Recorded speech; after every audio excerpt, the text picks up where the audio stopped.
Hi friends, welcome to my channel. మీరు చూస్తున్నారు SK Suresh info YouTube channel. నేను మీ సురేష్.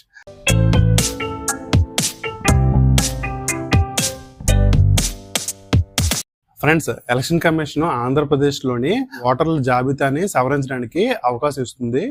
ఆగస్టు 20 తేదీ నుంచి లెవెల్ ఆఫీసర్ల ద్వారా ఇంటింటి సర్వే నిర్వహించడానికి నోటిఫికేషన్ రిలీజ్ చేయడం జరిగింది.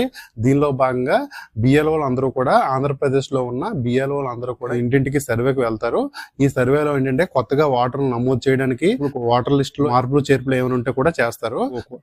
కొత్తగా ఓటు కార్డు నమోదు చేసుకోవాలన్నా సరే కొత్తగా ఓటు అనేది నమోదు చేసుకోవచ్చు. అలాగే మీకు మీరుగా ఓన్గా ఓటర్ హెల్ప్ లైన్ అనే యాప్ ద్వారా లేదంటే ఎలక్షన్ కమిషన్ వెబ్సైట్ ద్వారా కానీ మీరు ఈ కొత్త ఓటు కార్డుకి అప్లై చేసుకోవచ్చు.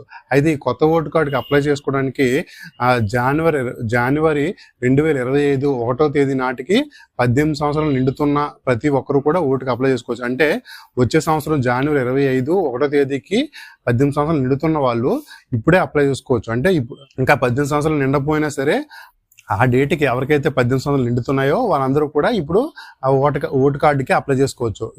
ఇవన్నీ వెరిఫికేషన్కి వెళ్ళిన తర్వాత ఓకే అయిన తర్వాత మీకు ఓటు కార్డు అనేది పోస్ట్లో ఇంటికి రావడం జరుగుతుంది.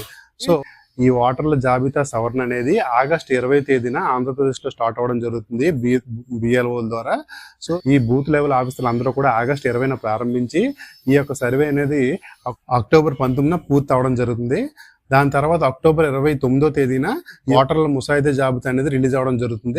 దీనికి సంబంధించి ఎటువంటి అభ్యంతరాలు ఉంటే నవంబర్ 28న ఆ అభ్యంతరాలను స్వీకరించి తుది జాబితా ఫైనల్ ఓటర్ లిస్ట్ అనేది జనవరి 6వ తేదీ 2025న రిలీజ్ చేయడం జరుగుతుంది. ఈ విధంగా ఓటర్ల జాబితా సంబంధించి door to door survey election commission చేయడానికి ఆంధ్రప్రదేశ్ లో చర్యలు చేపట్టింది. సో ఇది ఫ్రెండ్స్, ఓటర్ జాబితా సంబంధించి కొత్తగా ఓటర్ కార్డు నమోదు చేసుకోవడానికి సంబంధించి ఇన్ఫర్మేషన్. సో వీడియో నచ్చినట్లయితే లైక్ చేయండి, మీ ఫ్రెండ్స్ అండ్ ఫ్యామిలీతో షేర్ చేయండి. Thanks for watching.